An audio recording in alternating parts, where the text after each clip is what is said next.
Good afternoon, xin chào.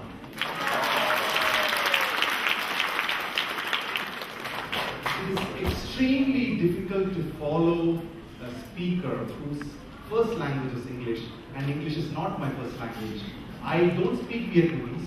English is not my first language, but I can give you some messages. Hopefully you'll understand with the help of my friend Giám. Sau một người mà tiếng Anh lại là ngôn ngữ mẹ đẻ của ông ấy, thực ra thì tôi không nói tiếng Anh như là ngôn ngữ mẹ đẻ, tiếng Việt cũng không phải là ngôn ngữ mẹ đẻ của tôi. Tuy nhiên là nội dung bài trình bày của tôi ngày hôm nay hy vọng là sẽ truyền tải một số thông tin thú vị cho các anh chị và chúng tôi sẽ dùng chương trình.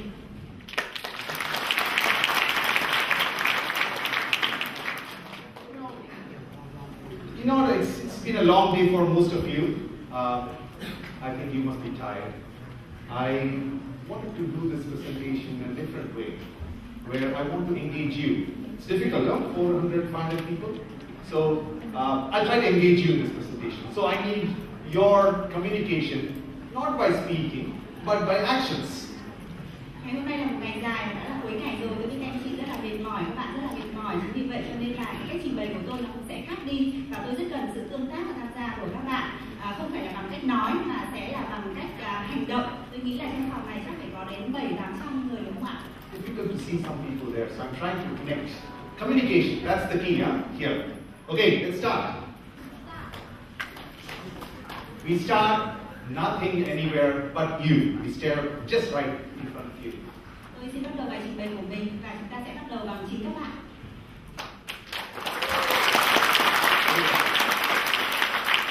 If you difficult to stand up, what I will do is, please raise your hand if you almost always. Và bây giờ tôi có một yêu cầu nhỏ trên hình chiếu thì các bạn nhìn thấy yêu cầu của tôi là các bạn hãy đứng lên, nhưng mà tôi không cần các bạn đứng lên mà chỉ cần giơ tay thôi ạ. Nếu mà chúng ta thấy mình giống những người mà tôi đang mô tả trên màn hình này thì các anh chị hãy giơ tay cho tôi biết. Thứ nhất, Talk to people when in elevators or airplanes or stores or wherever you go. Do you speak to people? Raise your hands. các bạn hãy giơ tay Almost cho các bạn là người always. mà rất là dễ bắt chuyện với người khác. Chúng ta gặp một ai đó rất là lạ thôi ở trong thang máy, ở trong cửa hàng. Be honest to yourself. And when you raise your hands, look at people around you. Who's raising? Chúng ta hãy nhìn xung quanh mình giơ tay, nhưng mà những người xung quanh mình có giơ tay hay không? Mình có phải là người như thế này hay không? That's a fairly large number of extroverts here. Okay, let's move on. Raise your hand if you almost always write down a list of things to do and stick to it. Bây giờ là loại người thứ hai, chúng ta có hay viết ra những thứ chúng ta muốn làm và chúng ta kiên định theo những thứ đó hay không? In Vietnam, maybe not. Yes. But do you do that on weekends? Nhưng mà cuối tuần thì chúng ta có làm điều đó hay không? I came from Amsterdam. I used to work in Amsterdam. In Amsterdam, if I want to get an appointment with a friend on a weekend, I would have to put it at least 5 weeks ahead. Vâng, tôi thể chia sẻ với anh chị điều này. Trong quá trình làm việc của tôi thì đã có một thời gian tôi làm ở Hà Lan, ở Amsterdam. Và ở Amsterdam nếu mà tôi muốn hẹn gặp một ai đó, bạn bè vào cuối tuần thì tôi phải hẹn trước với họ cách đó 5 tuần. Let's go on. Raise your hand if you always need to pick on someone and race when you're driving in your motorbike or your car. Thế còn người này thì sao? Nếu mà các chị đang lái xe ở trên đường và các bạn cần phải đua với một ai đó, chúng ta không lái một cách bình tĩnh và chúng ta cứ phải vượt lên trên một ai đó. That's very few. 1, 2, 3. Yeah, more coming up. Look, okay. Next, raise your hands if you always ask too many questions. Tiếp theo, các anh chị có phải là người hay tò mò, hay đặt các câu hỏi, hay muốn có những câu trả lời hay không? Okay. If you're always skeptical about things that you hear or see. Thế còn người này thì sao ạ? Các bạn có phải là những You người always hay nghi ngờ hay không? Và chúng ta luôn luôn cần có một cái bằng chứng gì đó thì chúng ta mới tin không phải không? If you trust your intuition. Tiếp theo ạ, chúng ta có phải là người mà tin vào những cái cảm nhận ban đầu của mình hay không? That I expect in Vietnam. Yes, I agree. If you have always a color-coded wardrobe and it's organized so well. Còn đây là một người khác, bạn nào mà thấy mình giống như người này, tức là tủ quần áo của chúng ta treo là phải có một cái quy tắc nào đó. Ví dụ quần áo nhạt thì treo thành một màu, quần áo sẫm thì treo một màu khác. Và các I expect very few people on that, for sure. And when you engage in a conversation, you always seem to be your right. Thế còn người này thì sao ạ? Khi mà chúng ta đang tranh luận với ai đó thì There is a debate. là chúng ta chiếm phần thắng. Chúng ta giành phần thắng. Our communist background doesn't allow that to do that. Okay, you figure out the plot before the end of the movie. Còn người như thế này thì sao? Chúng ta xem phim và xem vài phút chúng ta đã đoán ngay xem câu chuyện này nó như thế nào rồi. Yeah. Đây là phim Hàn Quốc ạ.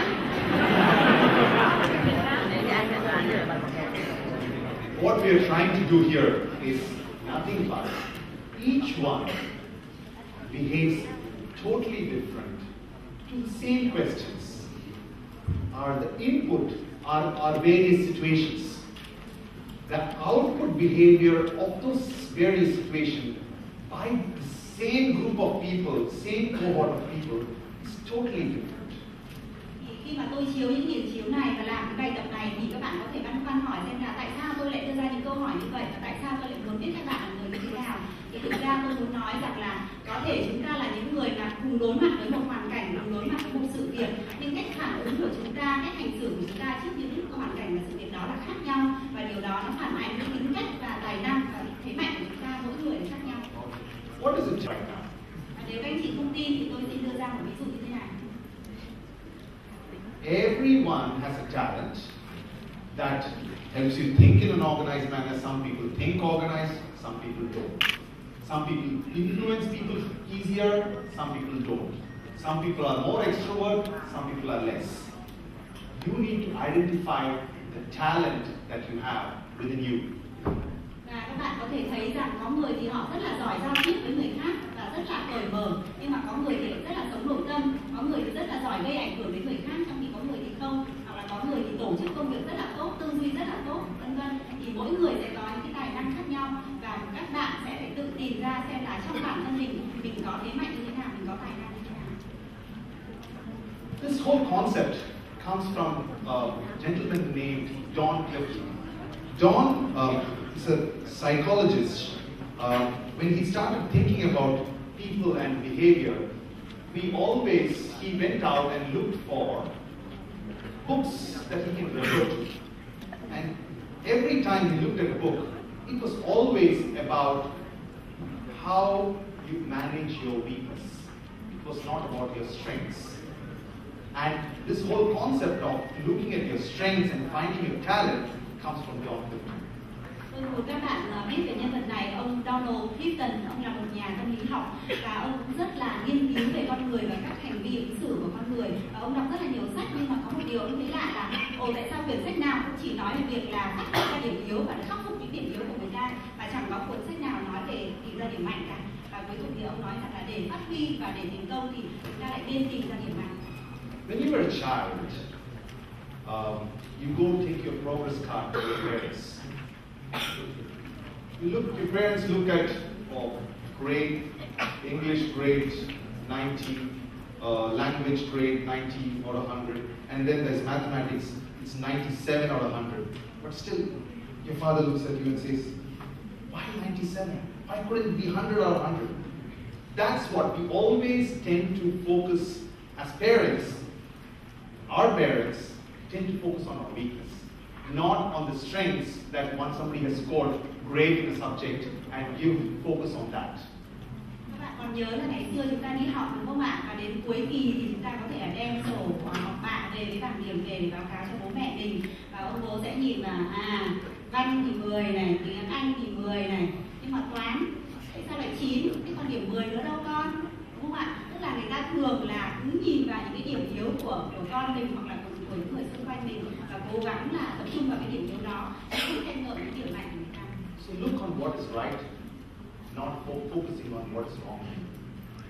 Và chúng tôi thấy rằng là nếu mà chúng ta tập trung vào những gì mình giỏi thì điều đó sẽ có lợi ích và tác dụng tốt hơn nhiều so với việc là tập trung vào những gì mình không giỏi. What are the wrong assumptions that you should not have about yourself? Và để phát huy được thế mạnh của bản thân thì chúng ta cần tránh những cái giả định hay là những cái cách suy nghĩ sai lầm như sau về bản thân. All behaviors cannot be learned.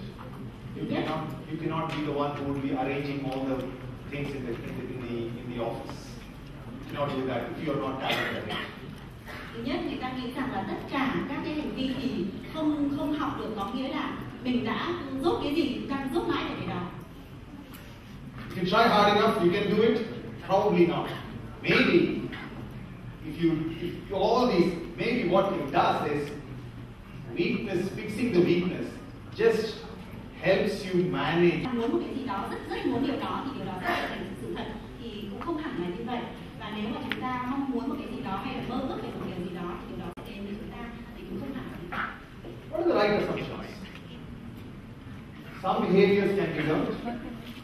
There are differences in talents and skill and different levels of learning is expected of them. Thế thì đó là những cái suy nghĩ sai lầm, và thực ra chúng ta phải nghĩ như thế này mới đúng. Thứ nhất đó là có một số hành vi thì chúng ta có thể tự rèn luyện, chúng ta có thể học được, nhưng không phải tất cả các hành vi đều tự học được. Và ngoài ra thì có một số những cái kỹ năng, có một số những cái biệt tài mà chúng ta có rèn luyện mấy, chúng ta có học mấy, chúng ta cũng không làm được. Và đôi khi có cái sự khác nhau giữa tài năng, kỹ năng và kiến thức. Fixing the weakness is very important, but it just avoids failure. At least if you don't know how to drive, driving should help you at least to get from one place to the other. You won't fail. Và nếu mà chúng ta chăm vào những điểm yếu của mình và sửa chữa những điểm yếu đó thì nó có thể giúp chúng ta ngăn ngừa được thất bại. Ví dụ nếu mà chúng ta chưa biết lái xe thì bây giờ mình học lái xe thì chúng ta có thể là đi được từ một điểm đến một điểm khác. There are some enough results on that. People who focus on strengths, they have 3 times better quality of life. So if you, just like my previous speaker, if you can't learn languages, it's okay. Focus on what your strengths are. Vậy thì những điều mà chúng ta có thể rút ra như sau: nếu mà chúng ta biết tập trung và phát huy những điểm mạnh của mình thì chúng ta sẽ có cơ hội gấp 3 lần để có thể có một cuộc sống có chất lượng tốt hơn so với người khác. Nhưng điều đó không có nghĩa là cái gì chúng ta cũng phải cố giỏi. Ví dụ như là diễn giả lúc nãy của chúng ta nói rằng tiếng Anh rất là quan trọng và chúng ta nên học tiếng Anh. Nhưng nếu mà chúng ta không có khiếu ngôn ngữ thì chúng ta học mãi nó cũng chỉ đến thế thôi, thì cũng không sao cả. Chúng ta còn những cái mảnh khác mà chúng ta có thể phát huy. That's why I insist my team, if you can't be learning the language, it's okay. You speak in Vietnamese. I'll try to communicate with you, with people like lovely people like her.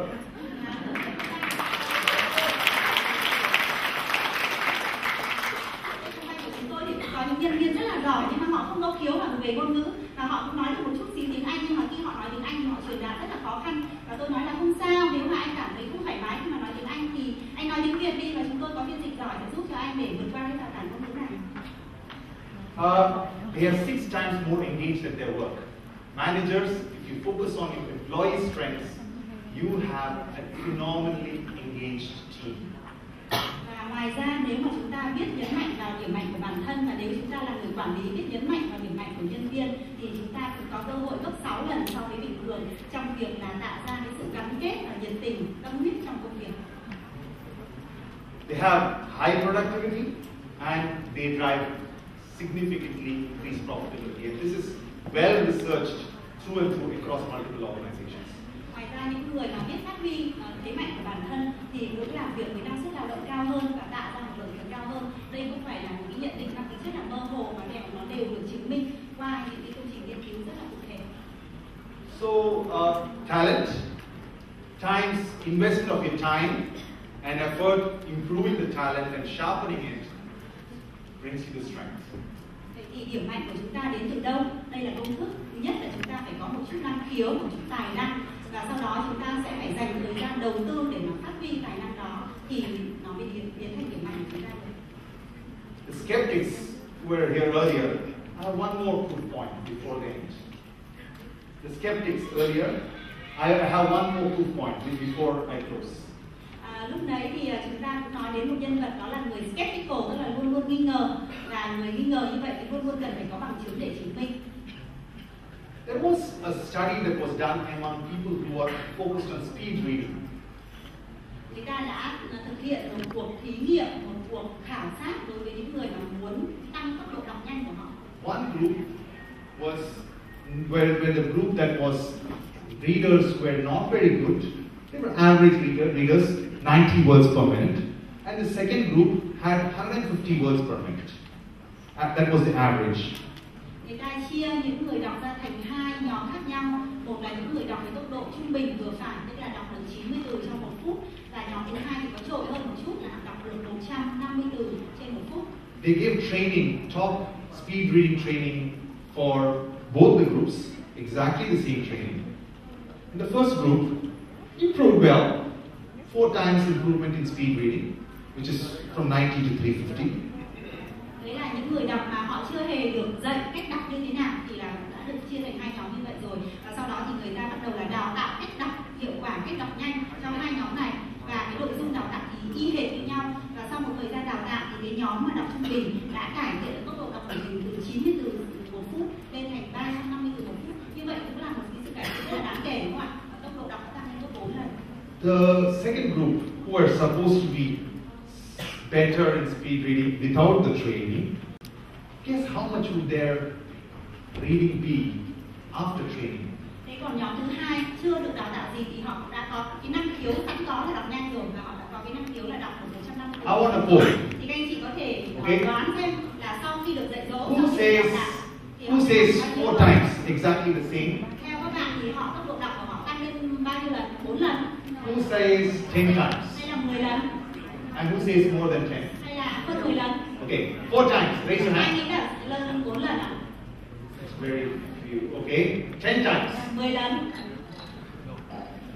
More than 10. Hơn 10 lần.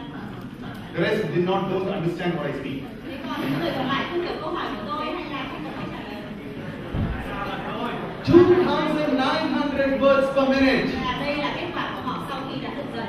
You know? Là họ có một cái tài năng bẩm sinh, một năng khiếu bẩm sinh và lại còn được rèn giũa và rèn luyện nữa thì cái tốc độ đọc của họ đã tăng lên thành là 2.900 từ trên 1 phút. Look at the significant improvement one would get on focusing on your strengths. The group that is good at speed reading dramatically improves on their speed reading after good quality training. That's talent times your time investment gives your strengths. Thì đây là những bằng chứng bằng số để chứng minh cho những gì tôi nói trong hình chiếu trước, tức là chúng ta có một chút năng khiếu kèm với cái thời gian đầu tư đúng hướng thì nó đã nâng lên kết quả của chúng ta lên rất là nhiều và nó trở thành điểm mạnh của chúng ta, mạnh hơn rất nhiều so với những người khác. That's possibly where I would like to end about focusing on your strengths, and that's one message that I wanted to give you today, is focus on your strengths. Identify them. Ask your friends who are honest to you would be able to identify that for you. And focus on it, improve on it. Look for a job that fits your strength. Just because you like a job because it's nice or good to put on your CV, don't choose it. Focus on this job that plays to your strength. Đây chính là thông điệp đầu tiên mà tôi muốn chia sẻ với các bạn, tức là chúng ta hãy cố gắng xem mình có năng khiếu gì, có thế mạnh gì và chúng ta hãy lựa chọn một công việc mà nó giúp chúng ta phát huy hết cái thế mạnh đó. Các bạn đừng chọn những công việc mà chỉ vì nó hot, nó ở trên thị trường nghe nó rất là hay những công việc đó, nhưng cái công việc đó lại đòi hỏi kỹ năng là chúng ta không ngờ giỏi kỹ năng đó thì dù chúng ta làm công việc đó chúng ta cũng sẽ khó thành công hơn người khác. Vậy thì các anh chị nếu mà mình chưa xác định được thế mạnh của mình là gì thì hãy hỏi những người xung quanh mình, gia đình mình, bạn bè mình và họ sẽ chỉ cho các bạn thấy mình có thế mạnh gì. I'll share a personal story on strengths. I used to work in the risk management department of my previous bank. In 2000, not that I didn't know about the strength, in 2000 I went through a fair amount of soul searching before I just said I should not be in risk management, I should not be in the back office. My strength is, I'm the guy who would speak to people on the elevator. So I should be in the front end, being the customer facing role. And I made a conscious effort to move towards that. And that is probably why I enjoy having these conversations with people. But identifying that and making that conscious move in your life is extremely important. Tôi cũng xin chia sẻ với các bạn những kinh nghiệm của bản thân tôi trong việc là tìm kiếm thế mạnh của mình và sau đó thì lựa chọn một công việc phù hợp với thế mạnh đó. Trước khi là làm cho Techcombank thì tôi cũng làm cho một số các ngân hàng khác, và tại ngân hàng trước đó của tôi thì tôi làm một bộ phận quản lý rủi ro, tức là một cái bộ phận về back office, văn phòng hỗ trợ thôi chứ không phải là người bán hàng. Tuy nhiên thì tôi sau một thời gian thì tôi cảm thấy là việc quản trị rủi ro dường như nó không phải là công việc dành cho tôi, và tôi là người mà đầu tiên là người mà rất là dễ bắt chuyện với người khác, gặp ai ở thang máy hoặc là ở cửa hàng tôi đều có thể dễ dàng bắt chuyện với họ. Và chính vì vậy tôi nghĩ là một công việc phù hợp với mình sẽ phải là một công việc mà đòi hỏi tôi phải giao tiếp, phải gặp gỡ, và chính vì vậy cho nên tôi đã quyết định là sẽ chuyển công việc sang thành một bán hàng, một gặp gỡ khách hàng. And with that, if you have fixed the strengths, you should look for companies that fit with your personal values. Like Techcombank's values as a bank, as a corporation, is extremely clearly defined, that is listed there. And across those five core values, people believe in that and people behave the same way. So focus on your strengths, find organizations that fit with your personal values, then you will be in a better place. Và thông điệp đó dẫn tôi đến phần thứ hai trong bài trình bày của mình, đó là nói về Techcombank của chúng tôi. Tại Techcombank thì có 5 giá trị cốt lõi, và khi mà các bạn xác định thế mạnh của mình thì các bạn hãy tìm về những tổ chức mà có những giá trị cốt lõi phù hợp với thế mạnh đó, phù hợp với những gì mà các bạn coi là quan trọng. What else we do in Techcombank, I have to sort of share with you, and we're very, very proud of a few things on how we treat employees.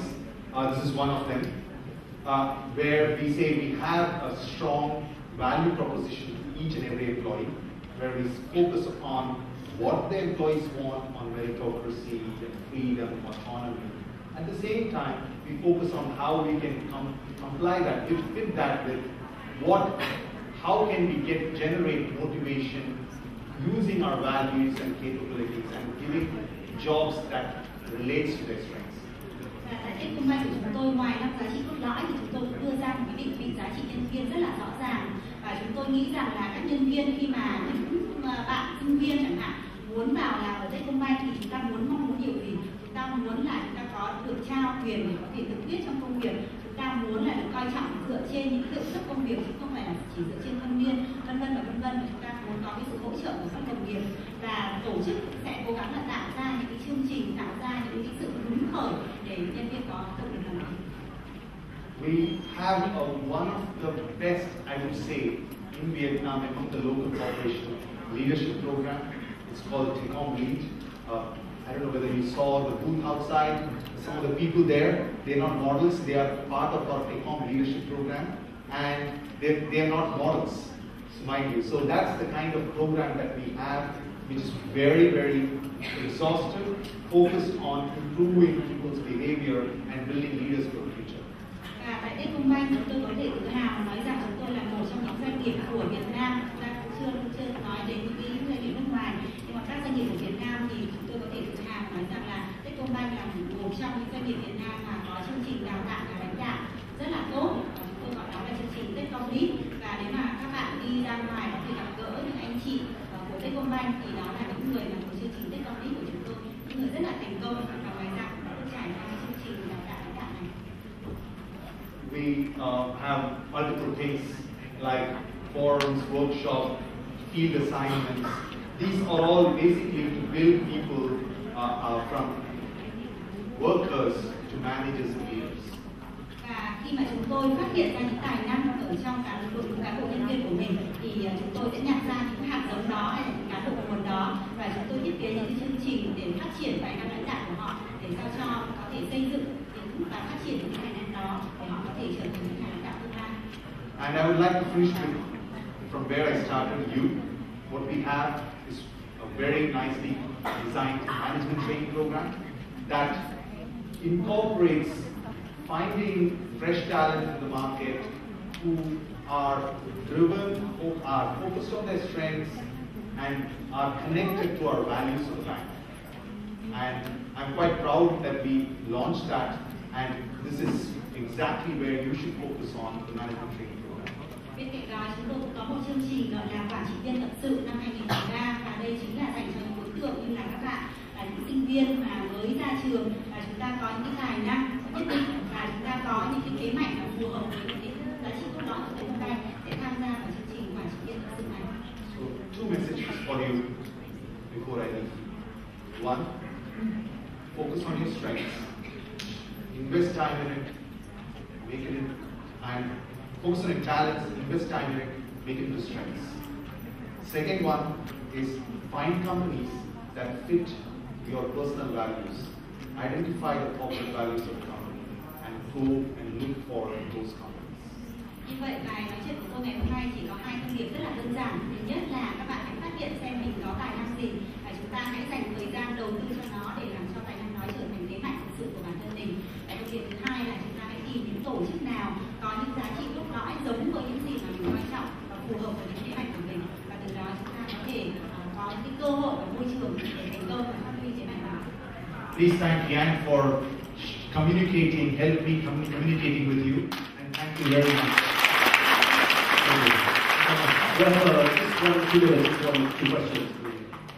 Và câu hỏi nào cho anh Raja không ạ? Còn hơn 1-2 phút. Okay, so thank you. So, xin kính mời anh Paul Hân Nguyễn ạ. Có một câu hỏi mình Tôi xin đưa ra một câu hỏi này cho anh này. Anh vừa nói là có tài năng, phát hiện ra tài năng của bản thân và tìm cái phương pháp để tìm môi trường công ty để phát triển tài năng của mình. Vậy tôi thấy rất nhiều bạn sinh viên hoặc là các bạn học trung học phổ thông, bạn cũng có tài năng về kinh doanh, nhưng mà các bạn vì nhiều công ty họ tuyển rằng có bằng cấp đại học hoặc là các bạn nhưng mà họ cấp trong lương này, nhưng họ không năng lực kinh doanh thực sự. Họ muốn tìm một môi trường để đào tạo bản thân họ thì họ tìm ở đâu và họ bây giờ phải làm như thế nào? I must say, I head business banking, so I should be able to answer that well. Rất là cảm ơn câu hỏi của bạn, và tôi cũng có một số những kinh nghiệm về làm kinh doanh, cho nên tôi rất thích câu hỏi này. You know, you see, people who want to be entrepreneurs always don't have to be entrepreneurs to run independently. It can be that entrepreneurs who are ready to work in a bigger system, and if the incorporation allows you, gives you the ability to be entrepreneurs within the corporation, nothing wrong is going joining the corporation. Trong tiếng Anh thì chúng ta có một cái từ là entrepreneur, tức là những người mà có năng khiếu về kinh doanh, có tài kinh doanh. Và cái tài kinh doanh ở đây chúng ta có thể hiểu một cách rất là linh hoạt. Có thể tài kinh doanh ở chỗ là chúng ta tự thành lập công ty của mình. Đầu tiên là có thể mở một cửa hàng, sau đó có thể mở rộng và phát triển quy mô lên. Cũng có thể tài năng kinh doanh đó sẽ được thể hiện khi mà chúng ta vào làm trong một tổ chức lớn và chúng ta phụ trách một cái bộ phận trong tổ chức đó, miễn làm sao chúng ta phát huy được cái khiếu kinh doanh đó. Nevertheless, if you want to start and go and start a business on your own, there are inherent risks in it. In this environment, obviously, the chances of success certainly is not there unless you are backed by your family, friends, or with a lot of money. So, while you may have the dream of running your own business, I would suggest I assume that you need to come up and have a stability in your life so that you think straight. Find companies where you can be entrepreneur within the corporation. Như vậy thì môi trường để chúng ta phát huy tài năng về kinh doanh có thể đến từ tổ chức hoặc là có thể đến từ việc là chúng ta tự thành lập công ty riêng của mình. Tuy nhiên thì nếu mà chúng ta là những người mà mới ra trường thôi và có một chút cái năng khiếu về kinh doanh đó nhưng mà chúng ta chưa có nhiều kinh nghiệm thì việc tự thành lập công ty riêng có thể sẽ có rất là nhiều rủi ro và đòi hỏi sự đầu tư nữa, trừ khi là chúng ta có sự hỗ trợ từ bè bạn hoặc từ gia đình. Cái việc mà mở công ty kinh doanh khi mà chưa có nhiều kinh nghiệm cũng khá là rủi ro, thì có thể ban đầu chúng ta sẽ vẫn là làm việc trong các tổ chức, trong các công ty về kinh doanh, chúng ta phụ trách những mảng kinh doanh, và khi mà tích lũy đủ kinh nghiệm thì chúng ta có thể tự tin để thực hiện công ty của mình. Did I answer your question? Không biết là anh có hài lòng với câu hỏi của tôi trả lời không? Thank you. Xin mời ông Paul Hân Nguyễn và chị Trần Mỹ Cương xin lên trao hoa và quà cho chị Trần.